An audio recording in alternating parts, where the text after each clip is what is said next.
پہاڑوں کے چٹانوں میں زندگی گزارنے والے، ریگستان میں زندگی بسر کرنے والے، کھجور کھا کر اونٹ اور بکری کا دودھ پی کر زندگی گزارنے والے وہ صحابہ جہاں سے رب کا سورج نکلتا ہے اور جہاں جا کے ڈوبتا ہے وہاں تک اللہ کے دین کو پہنچا، صرف 30 سال کے اندر 55 ملکوں پر حکومت کی۔ کیا اس زمانے میں آج کی طرح فیسلٹیز تھی؟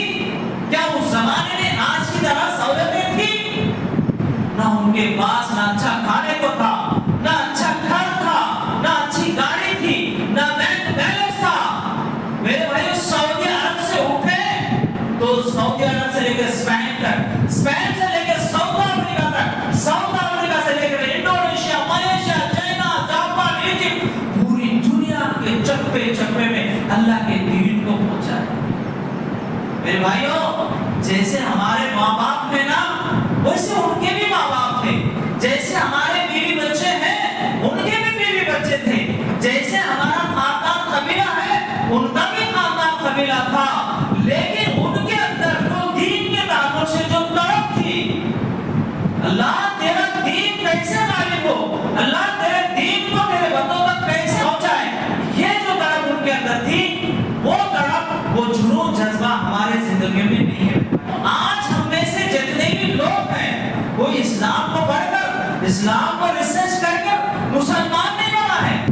ہم میں سے کوئی بھی اسلام کو ریسرچ کر کے پڑھ کر اسلام قبول نہیں کیا۔ میرے بھائیوں، یہ صحابہ کی قربانیوں کی وجہ سے یہ دین پہنچا ہے۔ اگر صحابہ بھی ہماری طرح مسجدوں کو پکڑ کر بیٹھ جاتے تو آج ہم اس مسجد میں نہیں کسی مندر میں گھنٹہ بجاتے بیٹھتے یا کسی گرجا گھر میں ہوتے۔ یہ صحابہ کی قربانیاں تھے۔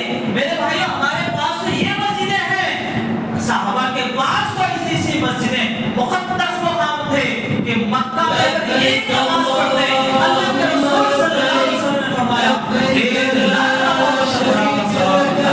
مسجد نبی کے اندر ایک نماز پڑھو گے تو 1000 نمازوں کے برابر ثواب ملے گا۔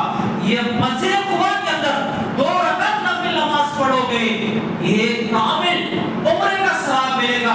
اتنے مقدس مقامات تھے ان کے پاس، کیوں انہوں نے اپنے وطن کو چھوڑا، کیوں اپنے بیوی بچوں کو چھوڑا، کیوں پوری دنیا کے اندر پھیل گئے۔ حجۃ الوداع کے موقع پر تقریباً 1 لاکھ سے بھی زیادہ صحابہ کرام تھے اس وقت، لیکن اللہ کے رسول صلی اللہ علیہ وسلم نے فرمایا فَلْيُبَلِّغُ الشَّاهِدُ الْغَائِبَ، جو لوگ یہاں موجود ہیں غیر موجود لوگوں تک میرے اس پیغام کو پہنچا دو۔ یہ سنتے ہی سارے صحابہ دنیا کے اندر پورے پھیل گئے۔ آج ہم پورے مکہ اور مدینہ کے اندر دیکھ لو، صحابہ کرام کے صرف اور صرف 10,000 خبریں ملیں گے، پھر باقی سب کہاں چلے گئے؟ انہوں نے اللہ کے دین کے لیے اپنے وطن کو چھوڑا، اپنے بیوی بچوں کو چھوڑا، اپنے کاروبار کو چھوڑا۔ بتاؤ ہم نے کیا چھوڑا؟ ہم نے دین کے لیے کیا قربان کیا؟ ارے ہم نماز پڑھتے ہیں یہ ہمارے لیے، ہم روزے رکھتے ہیں یہ ہمارے لیے، یہ صدقہ خیرات کرتے ہیں یہ ہمارے لیے، مگر بتاؤ مسلمانوں تم نے اللہ کے دین کے لیے کیا کیا؟ تمہارے بغل میں جو غیر مسلم ہے اس کو شادی بیاہ میں بلاتے ہیں، عید برات میں بلاتے ہیں، مگر کیا ان کو کبھی اللہ کے بارے میں بتایا؟ کیا رسول اللہ صلی اللہ علیہ وسلم کے بارے میں بتایا؟ ہم نے نہیں بتایا۔ میرے بھائیوں، قرآن کے اندر 5711 آیتیں اللہ تعالیٰ دعوت کے اوپر بیان کیا ہے۔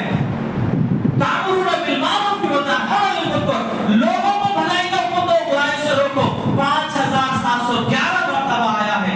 بائبل کے اندر صرف 1 مرتبہ آیا ہے، وہ بھی عیسیٰ علیہ السلام کہتے ہیں کہ لوگوں میں نے بنی اسرائیل کی کھوئی ہوئی بھیڑ بکریوں کے پاس بھیجا گیا ہوں، لیکن عیسائیوں کے جنون و جذبے کو دیکھو، عیسائیوں کو پوری دنیا کے چپے چپے کے اندر پہنچا دیا۔